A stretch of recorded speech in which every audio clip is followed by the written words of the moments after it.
የዘመናዊ ግንባታ ሚስጥር ምንድነው? ሰላም ኢየሩሳሌም ነኝ፣ አርክቴክት እና ኢንተሪየር ዲዛይነር። በዛሬው ቪዲዮ ለኮንስትራክሽን ኢንዱስትሪ በጣም ጠቃሚ ስለሆነው ቢም ቴክኖሎጂ እንነጋገራለን። ብዙ ጊዜ ውስብስብ ቴክኖሎጂ እንደሆነ፣ ውድ ሶፍትዌር እንደሆነ እንዲሁም ለውጭ ሀገር ፕሮጀክቶች ብቻ የምንጠቀመው ቴክኖሎጂ ነው የሚሉ እሳቤዎች አሉ። ነገር ግን እውነታው ከዚህ የራቀ ነው። በእውነቱ ቢም የዘመናዊ ግንባታ መሰረት ነው። ይህንን ስንል አንድን ቤት ያለ ፋውንዴሽን ወይም ያለ መሰረት እንደማንሰራ ሁሉ በሞደርን ኮንስትራክሽን አሁን ላይ ያለ ቢም የሚሰሩ ዲዛይኖች መሰረት እንደሌላቸው ቤቶች ናቸው ማለት ይቻላል። በዛሬ ቪዲዮ ቢም ምን እንደሆነ እንዲሁም ለኮንስትራክሽን ኢንዱስትሪ በጣም አስፈላጊ ነው የምንልባቸውን ሀሳቦች በዝርዝር የምንመለከት ይሆናል። ለዚህ ዩቲዩብ ቻናል አዲስ የሆናችሁ ሰብስክራይብ አድርጉ። ከቢም ጋር በተያያዘ የተለያዩ ቪዲዮዎች በፓርት ስለምሰራ ሰብስክራይብ አድርጋችሁ ተከታተሉ። ቢአይኤም ወይም ቢልዲንግ ኢንፎርሜሽን ሞዴሊንግ የህንፃ መረጃ ሞዴሊንግ ማለት ሲሆን ይህም የአንድን ህንፃ በስሪዲ መልኩ ማስቀመጥ ብቻ ሳይሆን እዛ ህንፃ ውስጥ ስላሉ ማንኛውም ኤሌመንቶች እያንዳንዱን በዲቴል አንድ ቦታ ላይ ማስቀመጥ የሚችል ሶፍትዌር ነው። ነገር ግን ቢልዲንግ ኢንፎርሜሽን ሞዴሊንግ ስንል ለቢልዲንግ ኢንፍራስትራክቸሮች ብቻ ነው የሚያገለግለው ማለት ሳይሆን ለተለያዩ ለሮድ፣ ለወተር ኢንፍራስትራክቸር፣ ለብሪጅ ኢንፍራስትራክቸር ፕሮጀክቶችን መጠቀም የምንችለው ትልቅ ሞደርን የኮንስትራክሽን ቴክኖሎጂ ነው። ቀደም ሲል አርክቴክቶች አንድን ህንፃ ሲነድፉ ቱዲ ድሮይንጎችን በማዘጋጀት ከነሱም ውስጥ ኢሊቬሽን፣ ፍሎር ፕላን፣ ሴክሽኖች ማዘጋጀት ይችሉ ነበረ። ከዛም በኋላ ለሌሎች ኢንጂነሮች ያንን ስራ ሰጥተው ሌሎች ኢንጂነሮች ደግሞ በእነሱ ድሮይንግ ላይ መሰረት አድርገው ነበረ ሌሎች ድሮይንጎችን ፕሮዲስ የሚያደርጉት። ከዛም በኋላ ስሪዲ ሞዴል መጣ። ስሪዲ ሞዴል ደግሞ ስንል አንድን ህንፃ ቪዥዋላይዝ ልናደርገው በምንችለው መልኩ ሞዴሎች መስራት ተጀመረ። ከዛም በኋላ ቢልዲንግ ኢንፎርሜሽን ሞዴሊንግ ነው የመጣው። ይህም ቴክኖሎጂ ስሪዲ ቪዥዋላይዝ ማድረግ ብቻ ሳይሆን የእያንዳንዱን ዲሲፕሊን ለምሳሌ ኤሌክትሪካል፣ ሳኒተሪ እንዲሁም ሌሎች ዲሲፕሊኖች አንድ ላይ መርጅ በማድረግ አንድ ሞዴል ላይ መስራት የሚችሉበት ቴክኖሎጂ ነው። ቢም ላይ የምንሰራቸው ስሪዲ ሞዴሎች ፕሮጀክታችንን ስሪዲ ቪዥዋላይዝ ከማድረግ በተጨማሪ ሌሎች ጥቅሞችን ይሰጡናል። ለምሳሌ አንድ የቢልዲንግ ኤለመንት በርን ብንመለከት ስለዛ በር እንዴት እንደሚሰራ፣ በምን ታይም ላይ እንደሚሰራ ስኬጁሉን ፕላስ ደግሞ ምን ያክል ኮስት እንደሚያወጣ ከተሰራም በኋላ ቢልዲንጉ ለሜንቴናንስ በሚፈለግበት ጊዜ እንዴት ሜንቴን እንደሚደረግ እያንዳንዱን ኢንፎርሜሽን የሚነግረን ሶፍትዌር ነው። ይህም ልክ እንደ ህንፃው ዲጂታል ትዊን ወይም ዲጂታል መንታ የምንለው በፊዚካል ላይ ኤግዚስት የሚያደርገውን በዲጂታል መልኩ ሪፕሬዘንት የሚያደርግልን ሞዴል መስራት የሚያስችልን ነው። ቢአይኤም 3 ዋና ዋና ነገሮችን ያካትታል። አንደኛ ስሪዲ ሞዴሊንግ ነው። ይህም የህንፃውን በ3 አቅጣጫ ልንመለከትበት የምንችለው ሞዴል ፕሮዲስ ያደርግልናል። ሁለተኛ መረጃ ነው። መረጃም የምንለው የአንድን ህንፃ ከዲዛይን ፌዝ እስከ ሜንቴናንስ ድረስ ያለውን ኢንፎርሜሽን አንድ ላይ ማስቀመጥ ስለመቻሉ ነው። ሶስተኛው ትብብር ወይም ኮላቦሬሽን የምንለው ነው። ይህም ሁሉም ዲሲፕሊን አንድ ሴንትራል ሞዴልን በመጠቀም መስራት መቻሉ፣ በተጨማሪም ሌሎች ኪ ስቴክሆልደር የምንላቸው እንደ ክሊያንት የመሳሰሉትን ኢንጌጅ ማድረግ በሚያስችል ሁኔታ ልንጠቀምበት የምንችለው ቴክኖሎጂ ነው። ሌላው የምንነጋገረው ቢአይኤም ከትራዲሽናል ሜትድ ወይም ከባህላዊ አሰራር በምን ይለየዋል የሚለውን ነው። ቀደም ሲል እንደተነጋገር ነው ከዚህ በፊት ትራዲሽናል ሜትድ ስንጠቀም አርክቴክቱ የራሱን ድሮይንግ ይሰራል። እሱ ሲጨርስ ለኤሌክትሪካል፣ ለሳኒተሪ እንዲሁም ለሌሎች ዲሲፕሊኖች ዲስትሪቢዩት ያደርጋል። ሌሎቹ ዲሲፕሊኖች አርክቴክቸራሊ የተሰራውን ድሮይንግ ቤዝ በማድረግ የራሳቸውን ዲዛይን ይሰራሉ።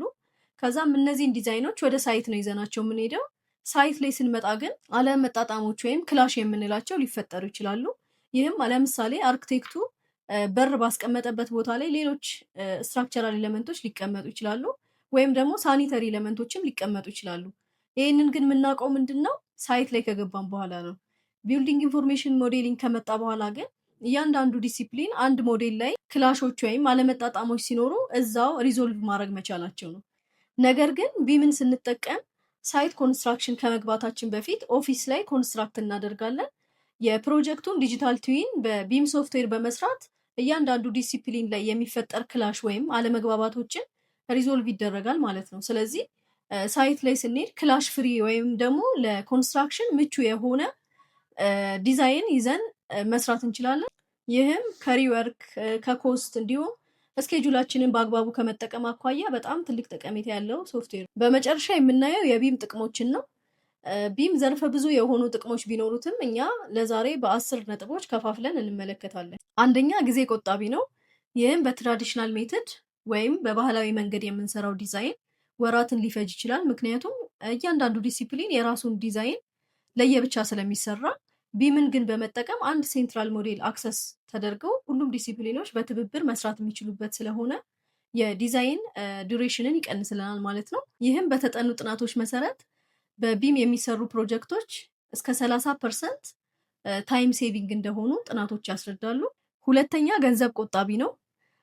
ይህም ከሳይት ኮንስትራክሽን በፊት ኦፊስ ላይ ኮንስትራክት ስለምናደርግ እያንዳንዱ የሚፈጠሩ የዲዛይን ግጭቶች እንዲሁም ስህተቶችን ማረም የሚያስችለን ስለሆነ ሳይት ላይ ሄደን ከሚፈጠርብን ሪወርክ እና አላስፈላጊ ወጪዎች የሚጠብቀን ነው ማለት ነው። ጥናቶች እንደሚያሳዩን በቢም የሚሰሩ ፕሮጀክቶች እስከ 20% ኮስት ሴቪንግ እንደሆኑ ነው።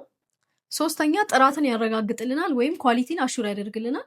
ይህንንም ስንል እያንዳንዱ ዲሲፕሊን ላይ ያሉትን ኢሹዎች፣ አለመጣጣሞች እንዲሁም ግጭቶች መፍታት ስለሚችል ወደ ሳይት የምንሄደው ለኮንስትራክሽን ምቹ የሆነ ዲዛይን ይዘን ነው። ስለዚህ ጥራት ያላቸው ኮንስትራክሽኖች ለማካሄድ ቢም ትልቅ ጠቀሜታ አለ። አራተኛ የመረጃ ማዕከል ወይም ኢንፎርሜሽን ሀብ ነው። ይህም የአንድ ፕሮጀክት ሙሉ ኢንፎርሜሽን በፔፐር ማስቀመጥ በጣም ቻሌንጅ ነው። እንዲሁም ፕሮጀክቱ ከተጠናቀቀ በኋላ የዛን ፕሮጀክት ኢንፎርሜሽን ማግኘት ላይ ብዙ ጊዜ ቻሌንጅ ሲያደርገን እናያለን። ቢአይኤም ግን የአንድን ፕሮጀክት ኢንፎርሜሽን ከዲዛይን ፌዝ እስከ ሜንቴናንስ ድረስ ስቶር ማድረግ የሚችል ስለሆነ መረጃዎችን ኢዝሊ ማግኘት ያስችለናል ማለት ነው። አምስተኛ ለጥገና ቀላል ያደርግናል ወይም ሜንቴናንስን ኢዚ ያደርግልናል። ይህንንም ስንል ብዙ ጊዜ ከሚስተዋሉ ችግሮች አንዱ አንድ ህንፃ ተሰርቶ ከተጠናቀቀ በኋላ በአገልግሎት ጊዜው የሚፈጠሩ ኢሹዎች ሊኖሩ ይችላሉ። ለምሳሌ ቧንቧ መፈንዳት ሊያጋጥመን ይችላል።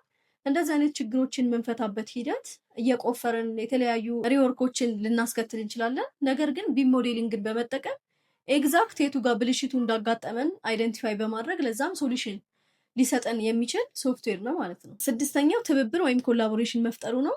ይህም ሁሉም ዲሲፕሊን አንድ ላይ ኢንተግሬት ማድረግ መቻሉ እንዲሁም ሌሎች ኪ ስቴክሆልደሮች እነዛን ነገሮች አክሰስ ማድረግ መቻላቸው ጥሩ የሆነ መግባባትና የስራ ኢንቫይሮንመንት እንዲፈጥርልን ያደርጋል። ሰባተኛ ስህተትን መቀነስ ወይም ኢረር ሪዳክሽን የምንለው ነው። እዚህ ላይም የተለያዩ ጥናቶች እንደሚያሳዩን ከሆነ ቢም እስከ 40% ስህተትን የመቀነስ አቅም እንዳለው ነው። ስምንተኛ የቁሳቁስ ብክነትን መቀነስ ወይም ማቴሪያል ዌስቴጅ ሪዳክሽን የምንለው ነው።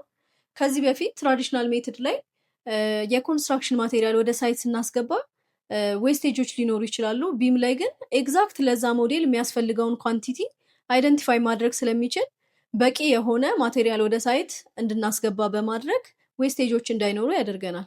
ዘጠነኛ ደህንነትን ማሻሻል ወይም ሴፍቲ ኢምፕሩቭመንት ነው። ይህም የምንሰራው ዲጂታል ትዊን ወይም ደግሞ 3D ሞዴል ላይ ሴፍቲ ኢሹ ያለባቸውን ቦታዎች ኢዝሊ አይደንቲፋይ ማድረግ ስለምንችል ጠንካራ የሴፍቲ ኮንትሮል እንዲኖረን ያደርገናል ማለት ነው።